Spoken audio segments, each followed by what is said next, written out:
This time and place set for the show cause hearing in this matter for contempt for failure to provide parenting time. I'll let you know we're going to take some brief, testimony from the parties. I'll let everybody know that everybody will have an opportunity to speak. So don't interrupt anyone else or don't interrupt the court. You'll have an opportunity to speak your piece. So on the we do have the show cause hearing. We also have the motion for change of custody and parenting time. I'm going to address the motion first because that will be the easiest matter to get resolved. So, Mr. Kelly, you can proceed with your motion. Your Honor, essentially, that motion is based primarily on the issues we've had ongoing in relation to compliance with the court order and my client getting parenting time. It's directly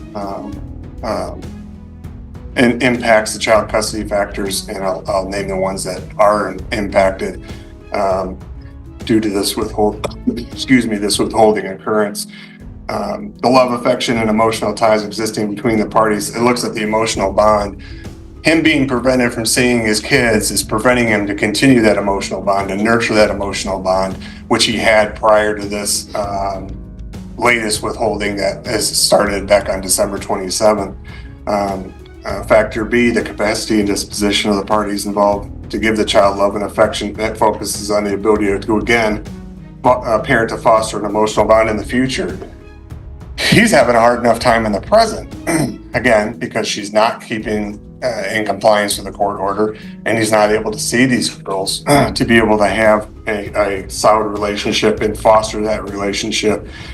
The length of time they've lived in a stable, satisfactory environment, I'd submit to the court, defendant's home is not stable, considering the allegations she's made that have been investigated by CPS twice, police twice, and both been denied. Nothing's come of it, which leads me also to the moral fitness of the parties involved, which ties into the same factor. We have to keep in mind, Your Honor, at the beginning of this case, he was charged with domestic violence in relation to her essentially going after him to get keys to his truck so she could get some pot and smoke it. As he's being arrested, she's telling him, "I want you to come home." He, of course, gets him on bond. He can't have any contact. Once the bond conditions get lifted, she's contacting him through text and saying, "Hey, let's meet you and the girls get together and we can go to the zoo, we can go to a park." Okay, Mr. Kelly, how does this relate to your motion? It's related to, Your Honor, again, the moral fitness involved, as well as the stable, satisfactory environment, in that she's accusing him of sex with girls. But before all this, she's wanting him to come home. She's wanting a relationship with him. She's wanting her family essentially reunified. Those two things don't jive together, Your Honor. And I would think that essentially it's a fabrication, which would go again to the moral fitness and also to the mental and physical health of the parties, Your Honor. You're making these allegations, these terrible allegations, but on the other hand, you're still wanting the same guy who's supposedly doing this stuff to come into your house. Finally, Your Honor, the unwillingness and inability to facilitate and encourage a relationship. Again, this is the fourth motion we're here this morning on, Your Honor, for him to see his girls. She doesn't follow your court orders. She withholds them for no valid reason. And she's clearly shown she's not going to facilitate a relationship between him and his kids. I think that's more than enough that gets us over the threshold of a change in circumstance or proper cause, because these things are having a significant impact on these girls' lives in terms of having a relationship with their mother. So we would request, as part of our relief, that you set this matter for an evidentiary hearing. We're also requesting during the interim that my client get temporary parenting time starting today, and that he continue to have them until the evidentiary hearing. That mom's parenting time be supervised at her expense, because she's clearly shown an unwillingness to follow your rulings or to comply with your court orders. I think if you don't do that, she's going to take these kids and run, and we're going to be in a bigger mess than we are today. Okay, thank you.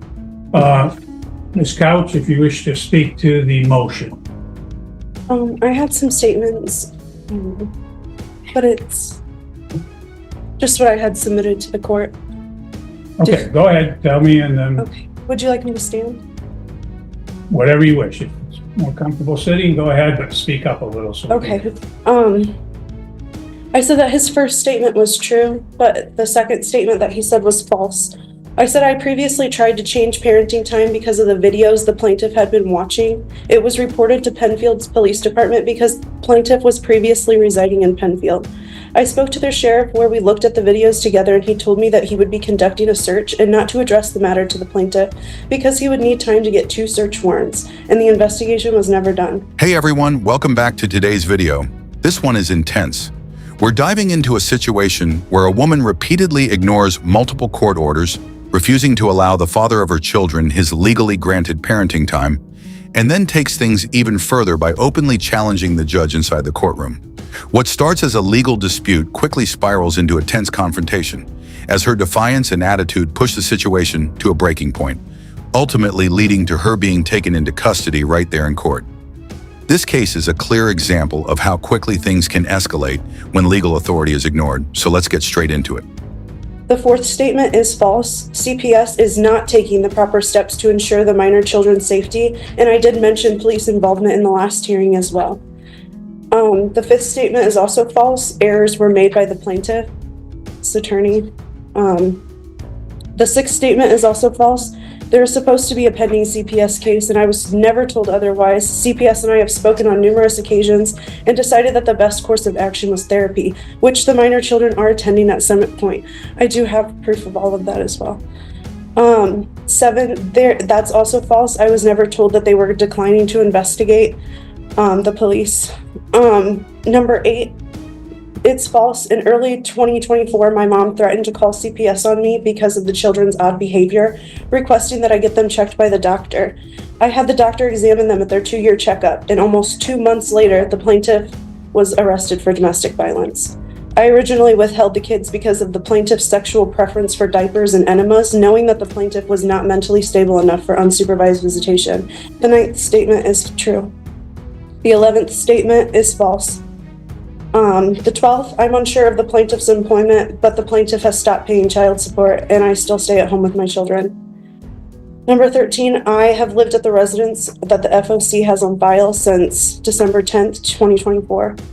The 14th statement, I'm unsure of the plaintiff's relationship status. I have friends and family in Michigan, and I lived in Indiana until I was 18, and most of my family resides there. Number 15, I would like the court to consider changing the current custody orders and issue no further contact between the minor children and the plaintiff.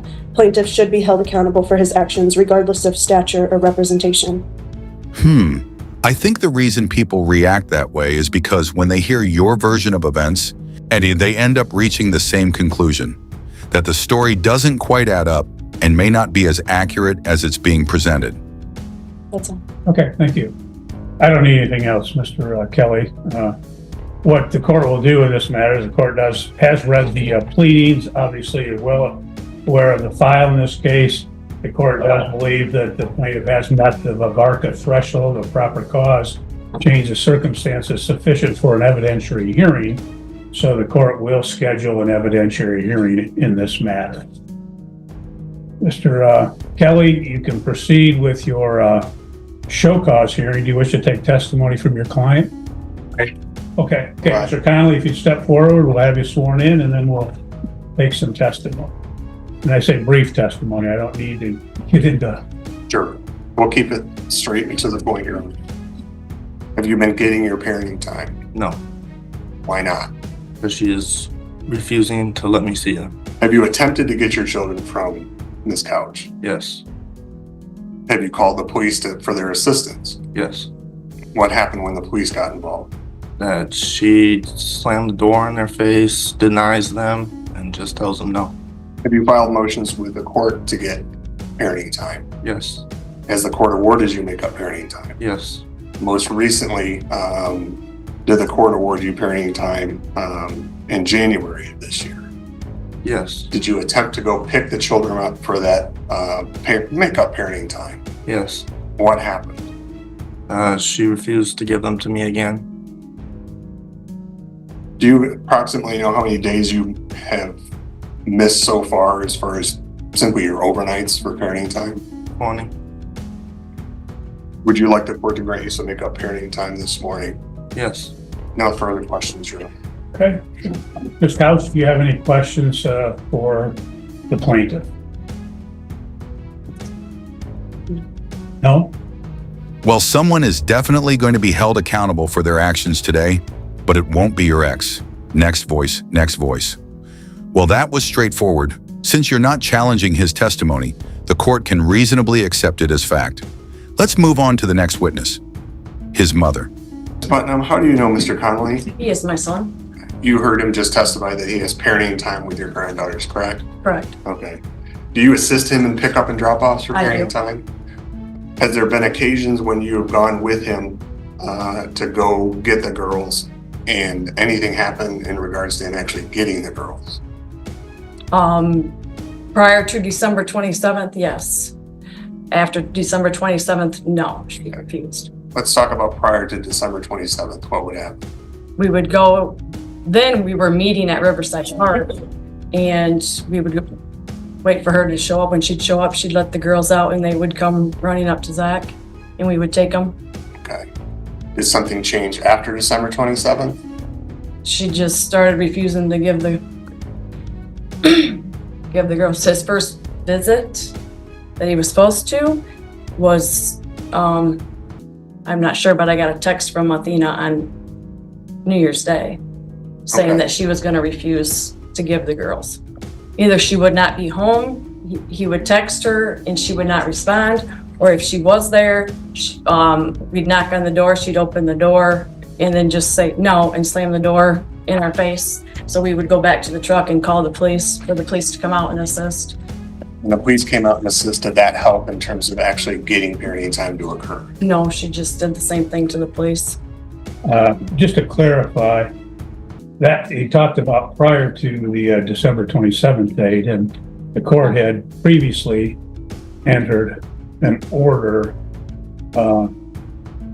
which provided for makeup parenting time that stated that the parenting time would, again, the makeup would occur on January 27, 2025, and the plaintiff's motion states that he did appear on that date. Did you go with him on the January 27th date?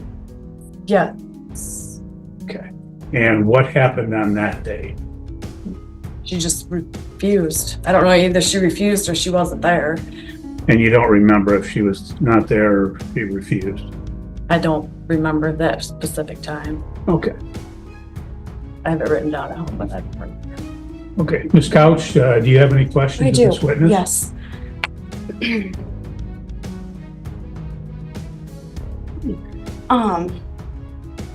At what age did Zach Conley start wearing diapers?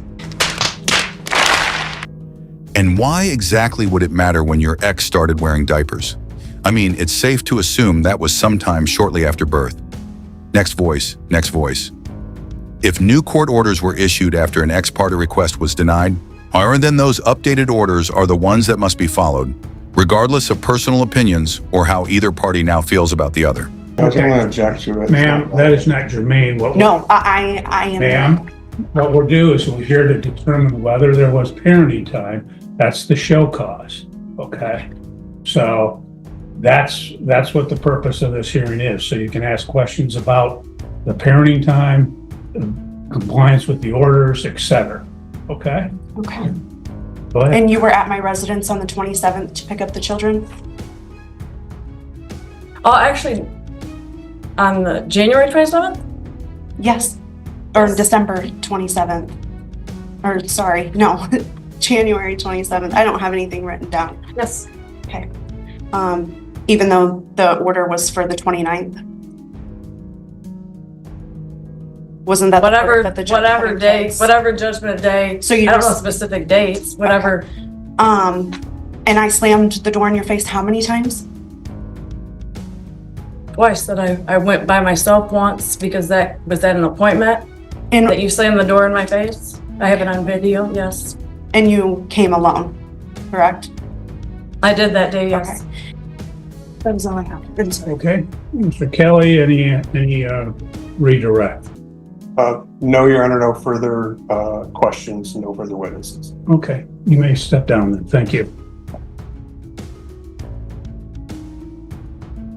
Ms. Couch, do you wish to present any testimony or witnesses? No? Okay. Check that order because there was some, Ms. Couch, you raised some issues concerning the, I think it was the order of January 27th. I want to make sure if that was the time as well for the makeup parenting time. I believe it was, but It's January 27th through February 9th. okay, that's what I thought. And I could have swore the pickup date was the 29th. I apologize. well, I want to make sure that it's correct so that there's no issue. But I was not home at the time of pickups.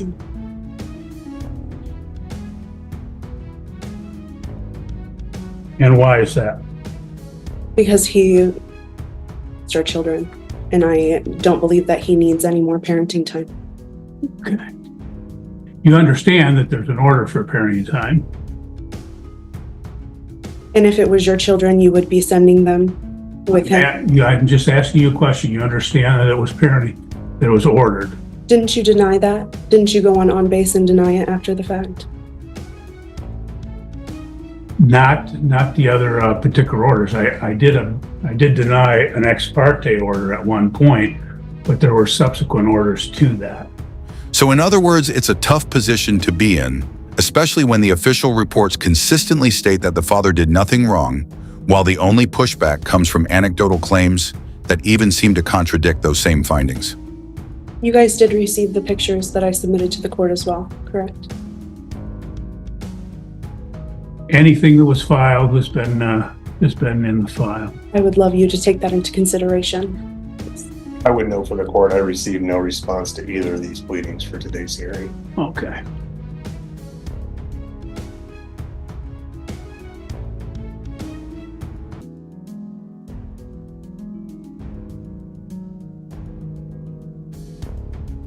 You got two in the mail.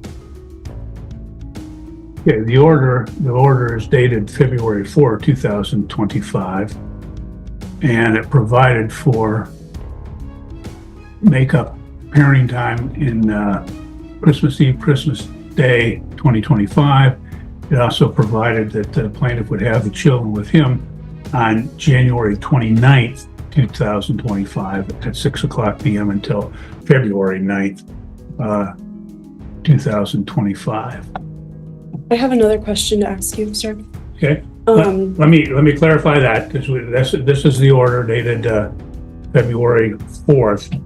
Did you provide parenting time on the January 29th? No, I did not. Okay. And we had at the last hearing and addressed the issue of the CPS involvement. CPS, as Mr. Kelly has stated, has been involved twice before, and they've not had anything substantiated. Is that your understanding? No, I have the CPS report right here, as well as Carla Titus's number. Now, she said that her findings weren't. I need to take the kids to therapy to get the whole picture, from the kids, them talking, them playing, them, interacting with a therapist. And so that way they can go, they can go on record. And they are in therapy at Summit Point. Now this has just started, but they've already, said some things. That was one of my questions. Do you have the report from Summit Point? They told me that I needed to sign a release so that way they could contact you. Okay, I'm not aware of any report from Summit Point. It may be in the file, it may not, but you've not introduced that today, and you don't have anyone that could speak to that from Summit Point as a witness in this case, which is what today's date is set for in this particular matter. So she doesn't want to follow court orders. Well, let me guess, she's probably not going to accept the consequences that come with that either. okay, Mr. Kelly, do you have any final argument in this matter? as the court's already touched on a little bit, this is our fourth motion to try to get him parenting time. We simply want him to have his parenting time, with the threshold being met, Your Honor, and considering the behaviors, and I think it's going to be ongoing from this couch. We request that the children be turned over to him today, that he have custody and parenting time with the children until the evidentiary hearing occurs. We'd request mom's parenting time be supervised. We'd also request the assistance of law enforcement to pick the children up. I believe they're probably with her mother, who's likely going to take the same stance as Ms. Couch and refuse to turn them over. Maybe give them the authority with a court order if she fails to do so, that she can be arrested. And in the meantime, Your Honor, we'd request a finding of contempt.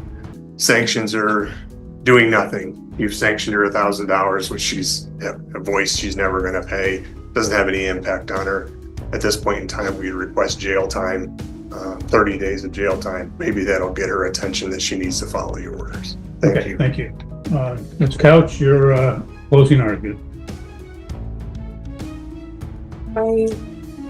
I am acting I just want my kids to be safe. That's all.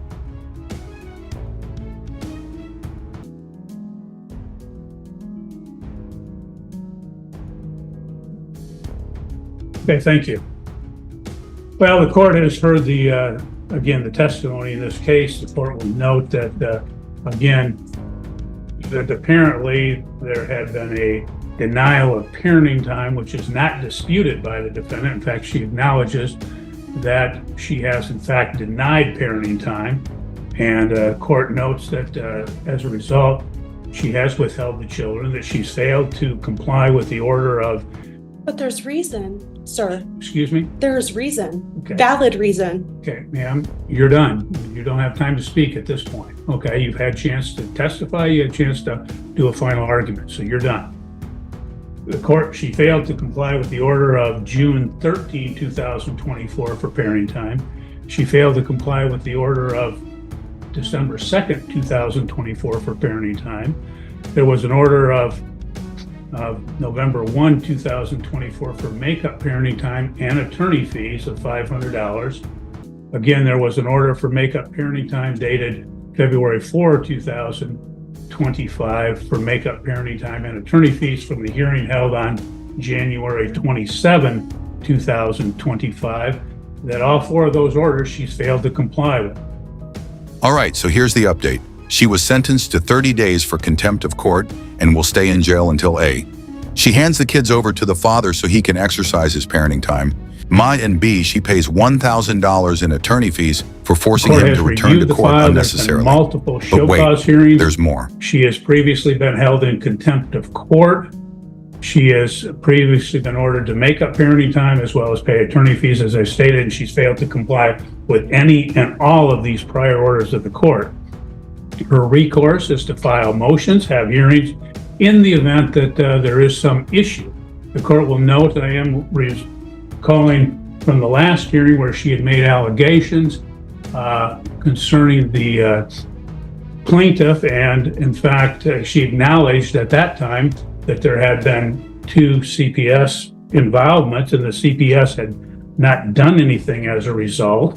She acknowledged that she had been in contact with the police, that they had not done anything as a result either. The court will find that she is in fact in contempt of court. The court will, as the plaintiff stated, he's entitled to 20 days of makeup parenting time, and that shall occur at such time as he acquires the care of the children. The court will note that, again, the prior rulings of this court, that she had done makeup parenting time on 2 occasions, as well as paying the attorney fees, that in fact she has ignored and refused to comply with those particular orders. So, ma'am, unfortunately, you leave me no choice, but the court will sentence you to 30 days in jail with the Calhoun County Sheriff. The court will further remand you to the care of the Calhoun County Sheriff, where you will remain until such time as the children are turned over to the plaintiff and until such time as you've paid the previously ordered attorney fees of $1,000. So, All right, it looks like she just scored herself another 30 days for contempt, and it seems like someone in the father's family can finally breathe a little easier, knowing justice was served. ma'am, you can go with the sheriff, and Are you serious? this matter is concluded. You're free to go. Who's Have a good sucking day. whose dick around here? Oh, No, ma'am, seriously. Another 30 days for contempt of court. You're in jail for 60 days now. No, what's going If you on? keep going, I can go as long as you want, ma'am. And it looks like somebody in the father's family is finally happy that the right person finally got the justice they deserved. If you enjoyed the video, go ahead and hit that like button. If not, hit dislike. But don't forget to leave your thoughts in the comments below. Make sure to subscribe and turn on notifications so you never miss any of my content.